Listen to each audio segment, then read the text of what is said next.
सोलापूर जिल्हा परिषदेच्या अध्यक्षपदी बार्शी तालुक्यातील उपळाई ठोंगे गटातून विजयी झालेले दीपक वैद्य तर उपाध्यक्षपदी उत्तर सोलापूर तालुक्यातील बीबी दारफळ गटातून विजयी झालेले इंद्रजित पवार यांची बिनविरोध निवड झाली।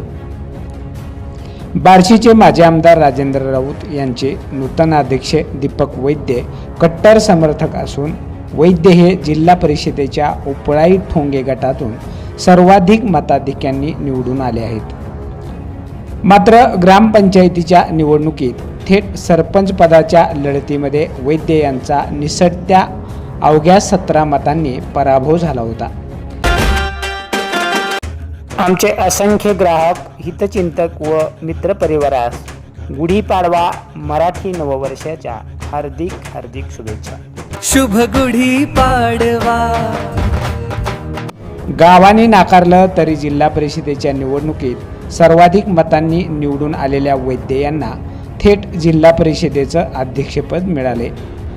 माजी आमदार राजेंद्र राऊत यांचे समर्थक असलेले दीपक वैद्य हे सर्वसामान्य शेतकरी कुटुंबातून पुढे आलेलं तरुण नेतृत्व आहे। सोलापूर जिल्हा परिषद निवडणूक लढवण्यापूर्वी वैद्य यांनी 2021 मध्ये उपळाई ठोंगे ग्रामपंचायतीची निवडणूक लढवली होती।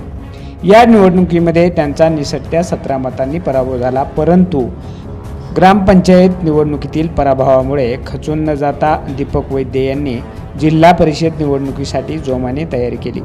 त्यातून ते जिल्ह्यात सर्वाधिक 9,984 मताधिक्य घेऊन विजयी झाले होते।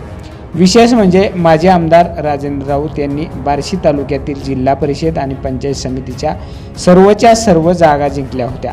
त्यामुळे जिल्हा परिषदेचं अध्यक्षपद पहिल्यांदाच बार्शीकडे जाणार आहे हे निश्चित झालं होतं।